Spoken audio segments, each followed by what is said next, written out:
पार्थाय प्रतिबोधितां भगवता नारायणेन स्वयं व्यासेन ग्रथितां पुराणमुनिना मध्ये महाभारतम् अद्वैतामृतवर्षिणी भगवती मष्टादशाध्यायिनी मम्बत्वामनुसन्दधामि भगवद्गीते भवद्वेषिणी।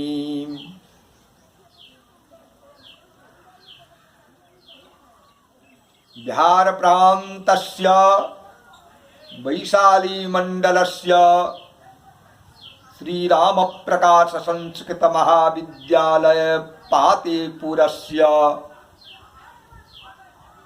डॉक्टर राजेंद्र झा नामधेयः वेद विभागाध्यक्षोऽहम्। विश्वविद्यालयस्य निर्देशानुसारम् ऑनलाइन माध्यमेन पाठ्यग्रन्थे निर्धारित गीताशास्त्रम् छात्रहिताय छात्रान् पाठयामि। देखो, तो कल अर्जुन को जो मोह उत्पन्न हुआ और अर्जुन अपने सभी निज संबंधियों को देख करके अब मैं युद्ध नहीं करूंगा ऐसा कहकर रथ के ऊपर में जाकर के बैठ गया है। हाँ। तो यहाँ प्रथम अध्याय की समाप्ति होती है। अब दूसरा अध्याय प्रारंभ होता है।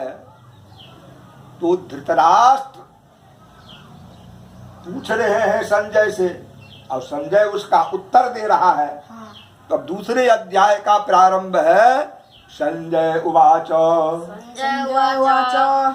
तं तथा कृपयाविष्टमश्रुपूर्णाकुलेक्षणम्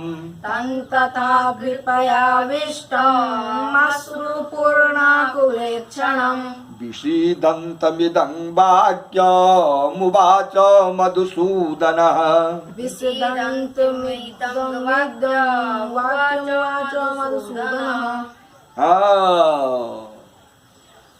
तो इस तरह से करुणा से व्याप्त और आंसुओं से पूर्ण तथा व्याकुल नेत्र वाले शोक युक्त उस अर्जुन के प्रति भगवान मधुसूदन ने अब इस वचन को कहा। मधुसूदन नाम क्यों पड़ा कृष्ण का? कल बताए थे। मधुनामानं दैत्यम असुरम सूदयतीति मधुसूदन। मधु नामक दैत्यों का भगवान कृष्ण ने संहार किया, इसलिए भगवान कृष्ण का नाम पड़ा मधुसूदन। तो श्री भगवान उवाच कुतस्त्वाकस्मलमिदं विषमे समुपस्थितम्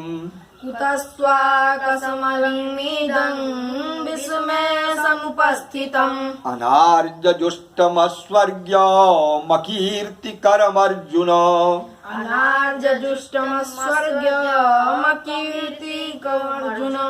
इस तरह से अर्जुन को युद्ध के लिए तैयार नहीं होते हुए देख भगवान कृष्ण ने कहा, हे अर्जुन, हाँ? हे अर्जुन, हाँ? उतस्त्वाकस्मलमिदं विषमे समुपस्थितम्। इस विषम समय में, इस असमय में, हाँ? असमय क्यों कहा? तो अभी समय तो युद्ध करने का है। हाँ। सामने में प्रतिपक्षी, हाँ? शत्रु खड़े हैं युद्ध करने के लिए। हाँ। अभी युद्ध का समय उपस्थित हो गया है। हाँ। अब इस युद्ध भूमि में आकर के तुम कहते हो कि मैं युद्ध नहीं करूंगा, इस तरह की बुद्धि इस असमय में कहां से तुझे आ गया? कुतस्त्वाकस्मलमिदं विश्वे समुपस्थितम्। क्योंकि अनार्य जुष्टम अस्वर्ग्य, आर्य कहते हैं शिष्ट को। शिष्ट किसको कहते हैं? जो शास्त्र का जो अनुशासन है, उस अनुशासन को जो मानता है, शास्त्र के द्वारा जो बनाया गया नियम है, कानून है, उस अनुशासन को जो मानता है, उसी को आर्य माने शिष्ट कहते हैं।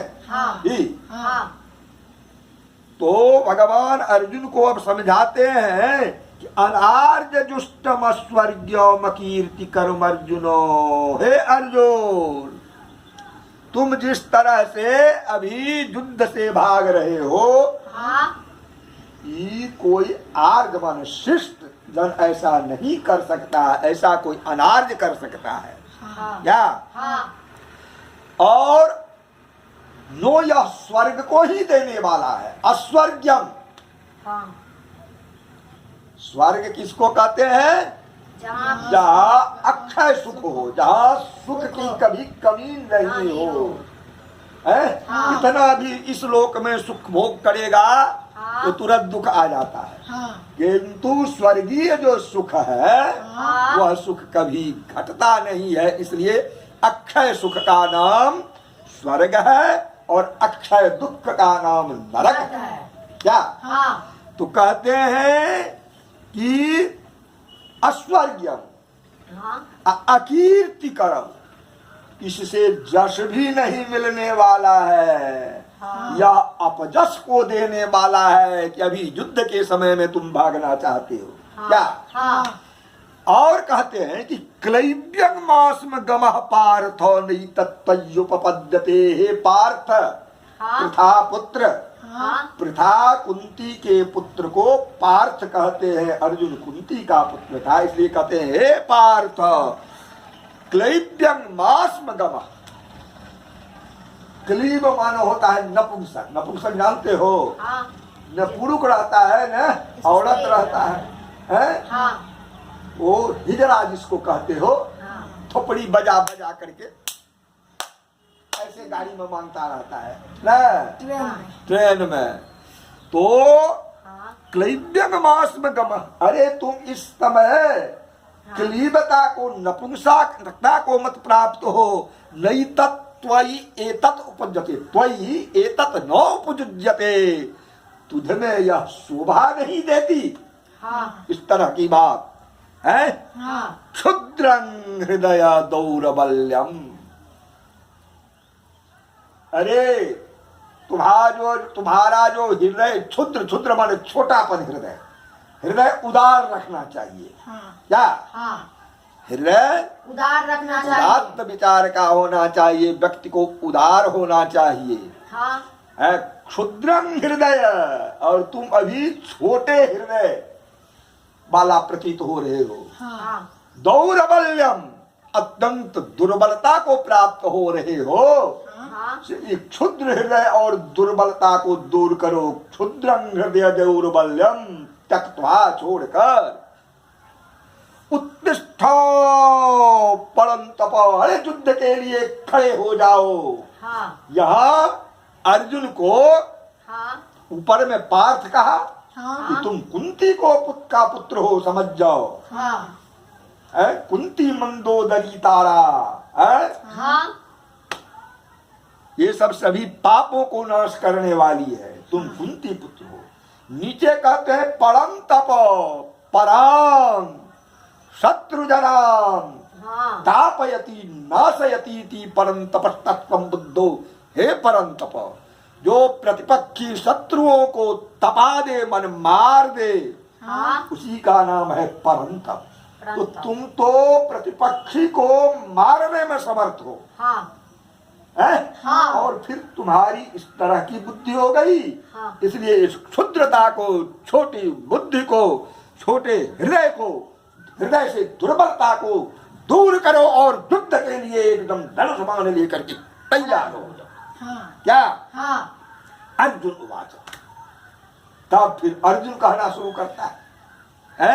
हाँ। कथं भीष्ममहं संख्ये कथं भीष्महं संख्ये द्रोणं च मधुसूदन द्रोणं च मधुसूदन इषुभिः प्रतिजोत्स्यामि इषुभिः प्रतिजोत्स्यामि पूजार्हा वरिसूदन। पूजार्हा वरिसूदन। कृष्ण भगवान तो युद्ध के लिए उसको तैयार करते हैं। हाँ। अर्जुन क्या कहता है? कथं भीष्ममहं संख्ये द्रोणं च मधुसूदन। हे मधुसूदन, हाँ। हे भगवान कृष्ण, हाँ। मैं शंख, शंख मानो होता है युद्ध, हाँ। इस संग्राम में, इस युद्ध में जो साक्षात मेरे पितामह भीष्म है, हाँ। साक्षात मेरे गुरु द्रोणाचार्य हैं, हाँ। इन दोनों को मैं ईशु भी बाणों से है हाँ। किस तरह प्रतिजोत्स्यामि, कैसे मारूं, कैसे युद्ध करूं। हाँ। हे अरिसूदन, हाँ। अरि माने दुश्मन, दुश्मन। दुश्मनों को सूदन माने मारने वाला मारने वाला है। यहाँ अब अरिसूदन, कहीं मधुसूदन कहते हैं, कहीं अरिसूदन कहते हैं। अरिसूदन भी कृष्ण का नाम हुआ और मधुसूदन भी कृष्ण का नाम हुआ। हाँ, तुम लोग बीच बीच में पूछा भी करो हमको। हाँ। है तो अरि माने शत्रु, और उस शत्रु को जो मारे वह अरिसूदन है भगवान कृष्ण। हाँ। पूजा रहो। अरे ये भीष्म और द्रोणाचार्य, एक पितामह एक गुरु, ये तो पूजा करने योग्य है। हाँ। और आप मुझे तैयार कर रहे हैं युद्ध के लिए। मैं इन दोनों को कैसे मारूं बताइए। हाँ। गुरु न हत्वा हि महानुभावान् गुरु न हत्वा महानुभावान् श्रेयो भोक्तुं भैक्षमपि लोके।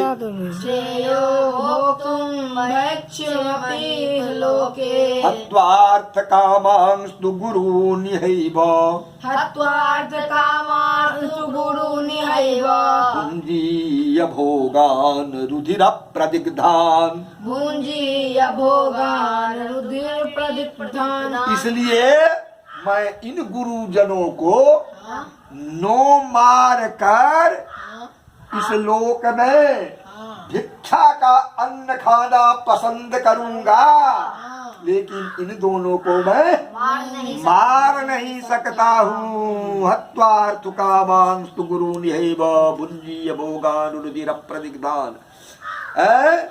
इन दोनों को मार करके तो इस लोक में रुधिर, रुधिर माने खून, खून से सने हुए अर्थ, संपत्ति, काम, भोगों को ही तो प्राप्त करूंगा।